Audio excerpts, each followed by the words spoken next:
He said to his disciples, "Therefore I tell you, do not worry about your life, what you will eat, or about your body, what will you wear. For life is more than food, and the body more than clothing.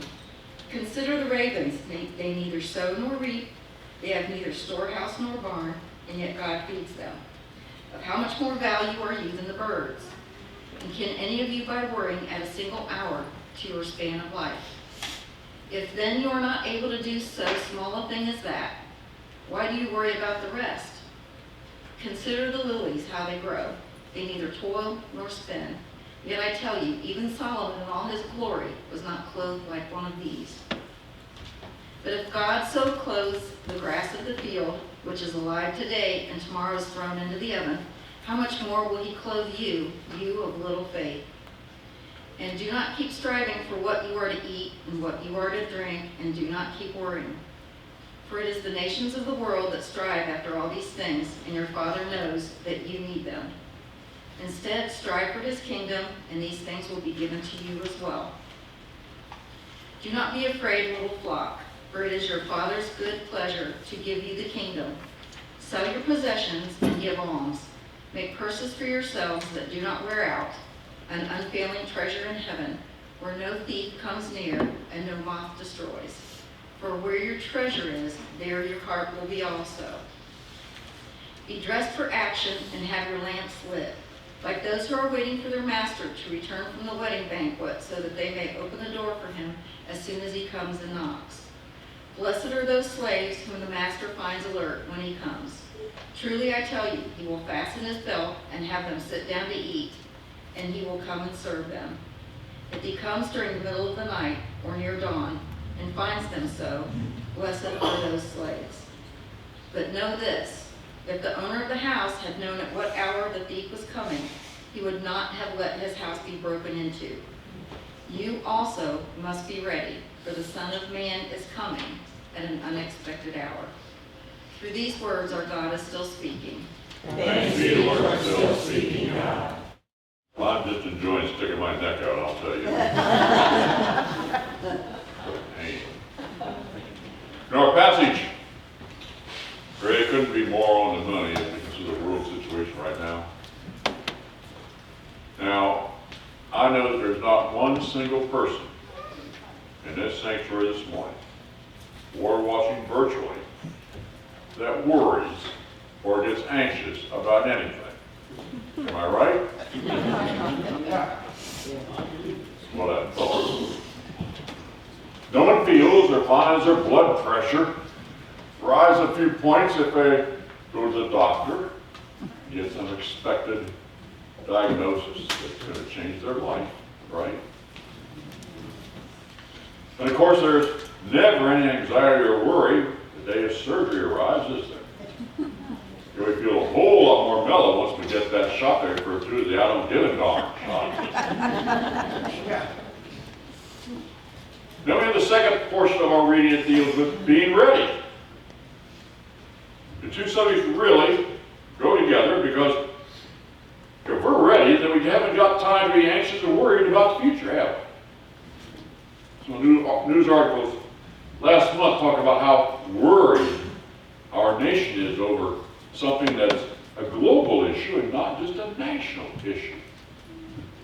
James McIntosh, July 6, 2022, 6:35 a.m., his podcast says one of the biggest threats to market fails a basic sanity check.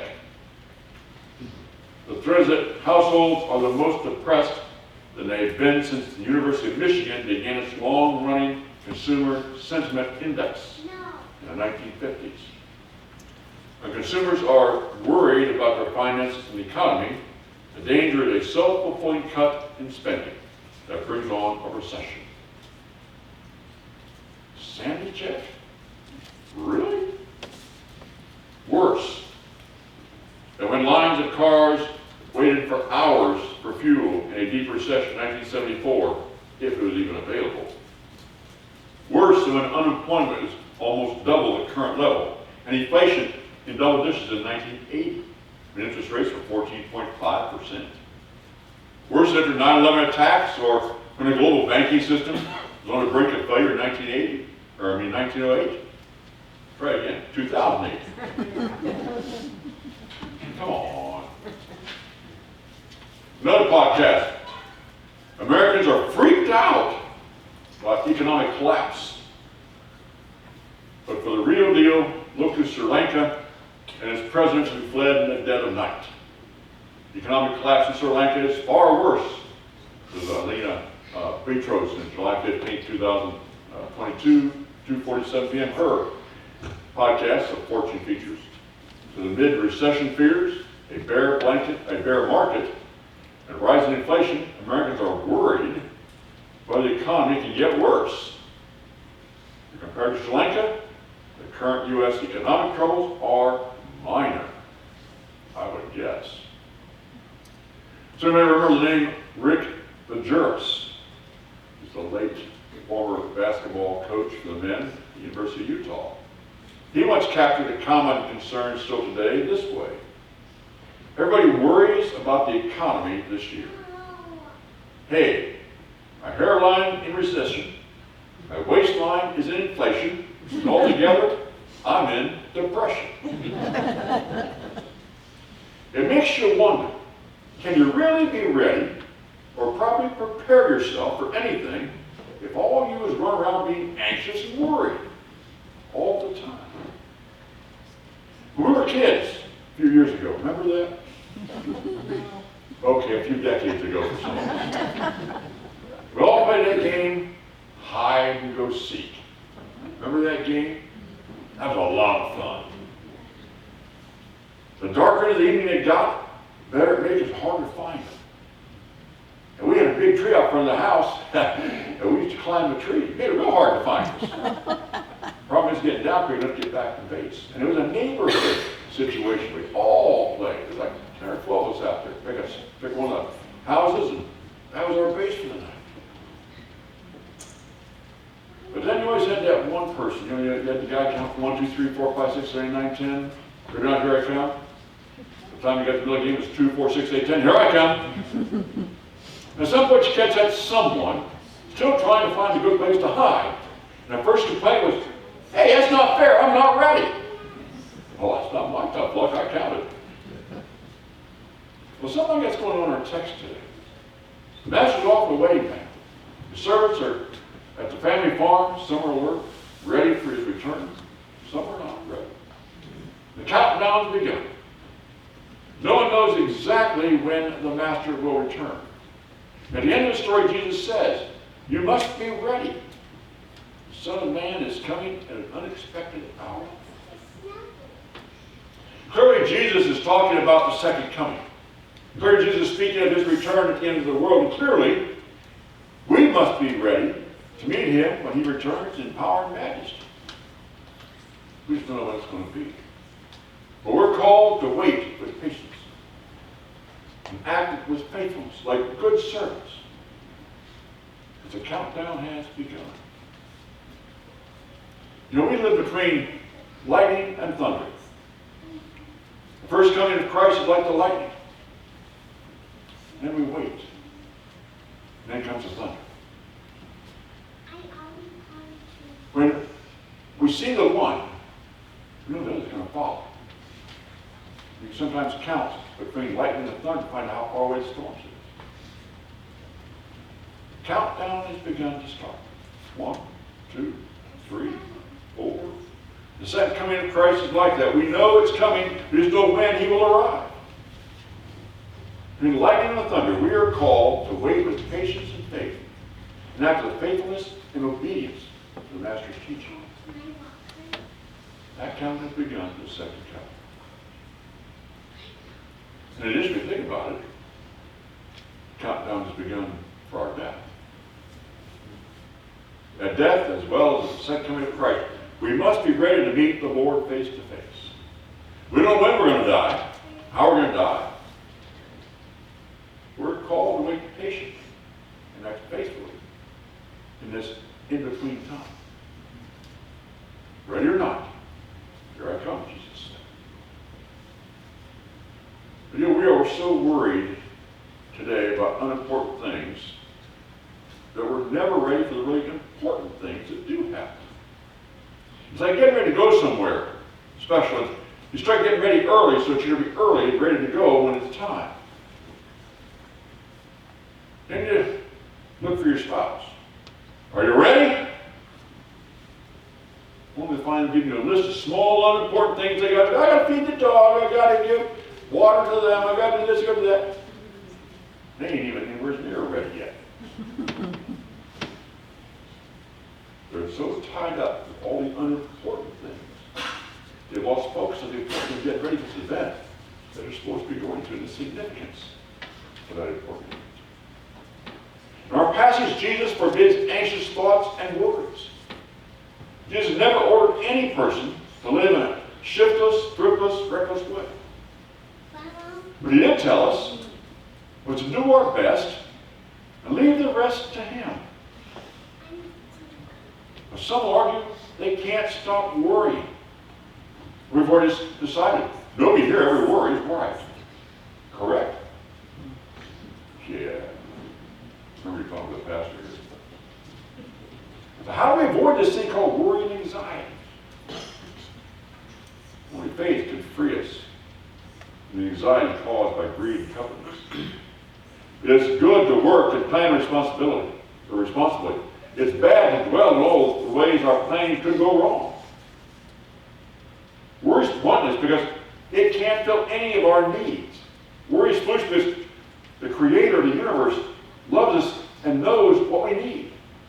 He promises to meet all our needs, but not necessarily all our desires. Anxiety over things we have no control of can be crippling. It focuses on self and excludes others.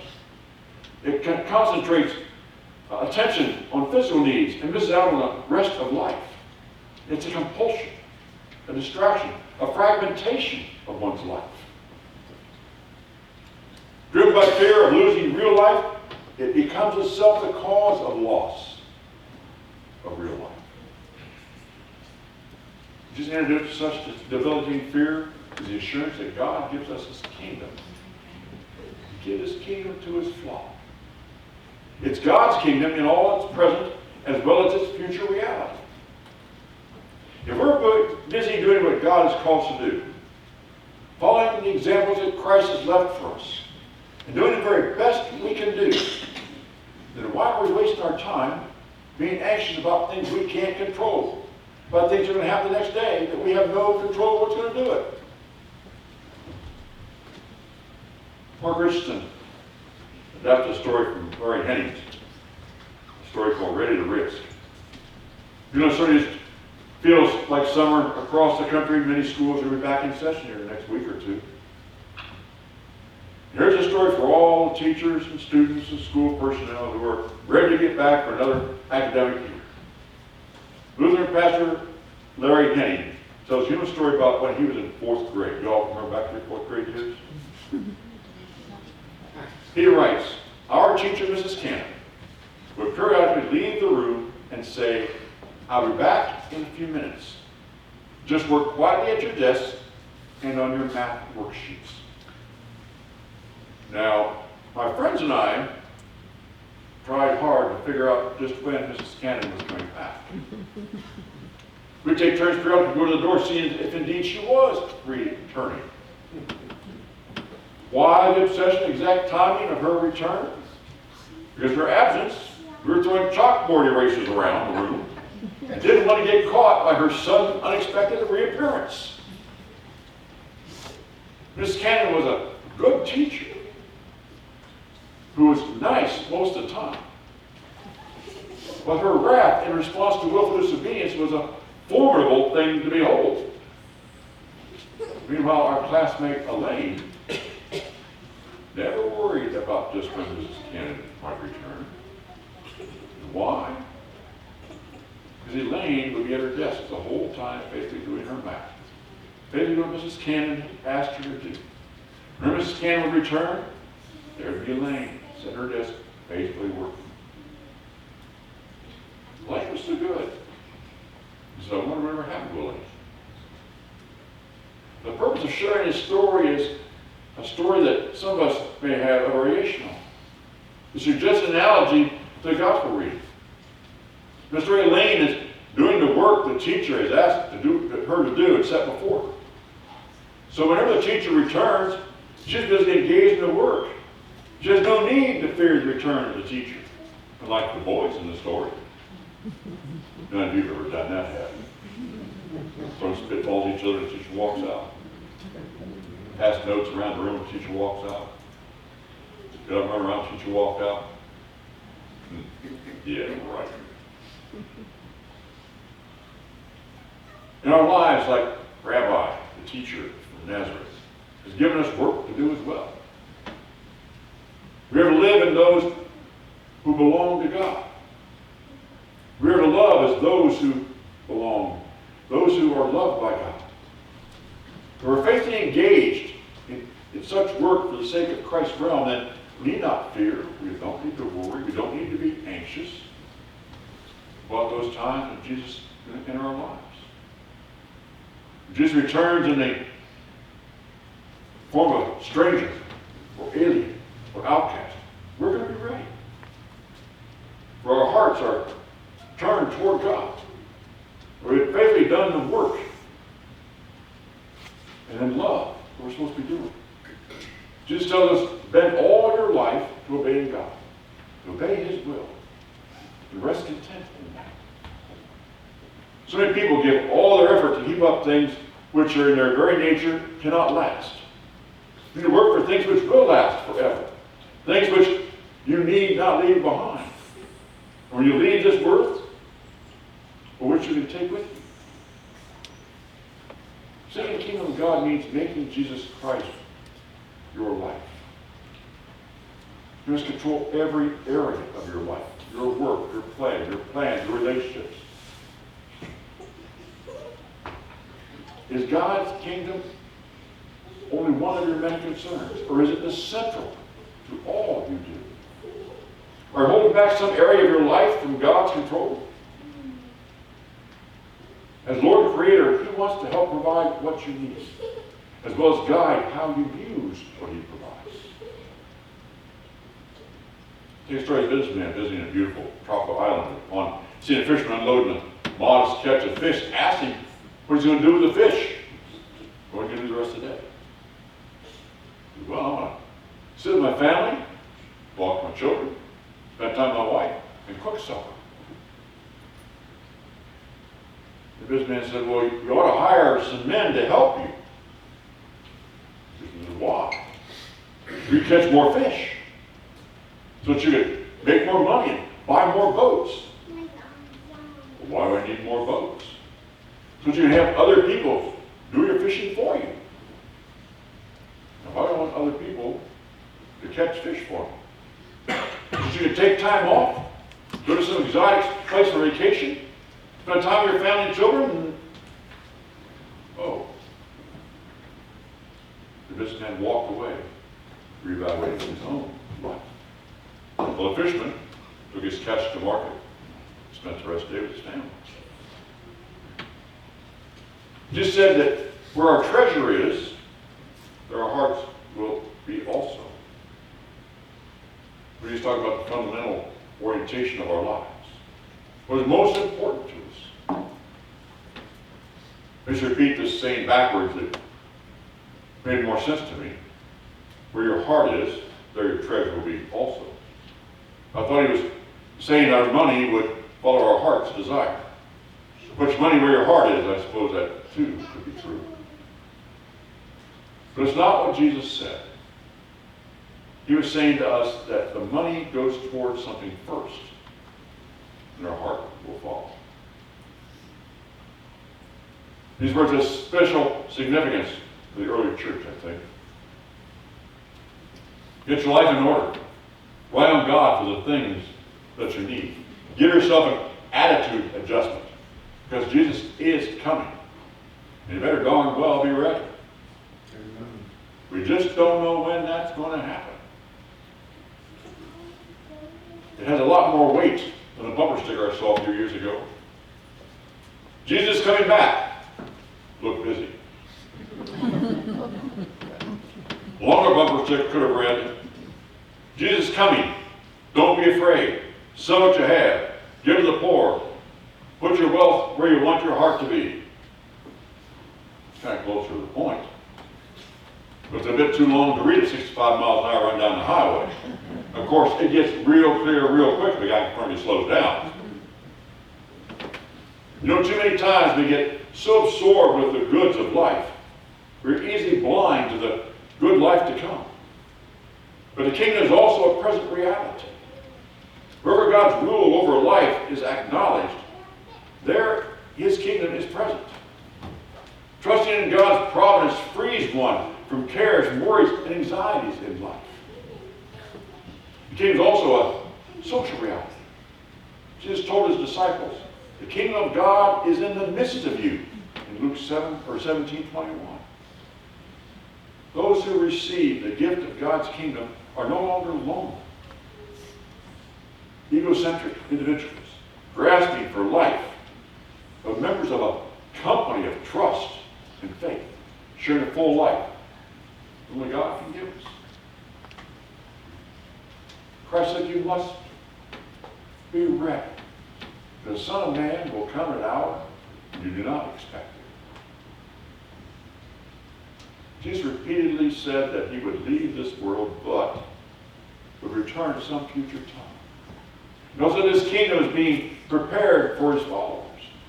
Many Greeks envisioned this as a heavenly idealization and spiritual kingdom. Jews like Isaiah and John, the writer of Revelation, saw it as a restored earthly kingdom. You know, my daughters were young. I'd always put a warning to them that you best be on your best behavior, because you never know when or where your old man's going to show up. And there were times they were younger, I did show up when they least expected it. It kept them on guard against being caught misbehaving. Well, Christ's return at an unexpected time is not a trap, a trick by which Christ hopes to catch us off guard. In fact, God's delaying his return so more people have opportunity to follow him. Before Christ's return, we have time to live out our beliefs and reflect Jesus' love as we relate to other people.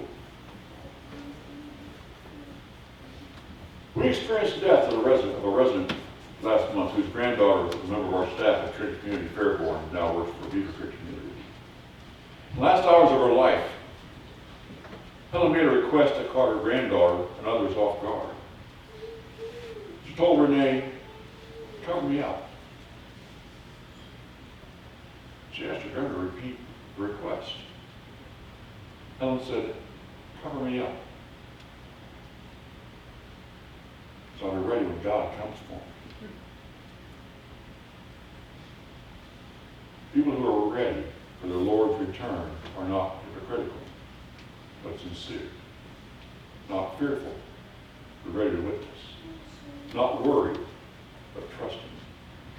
Not greedy, but generous. Not lazy, but diligent. May life be more like Christ's, so he comes. You'll be ready to read it joyfully.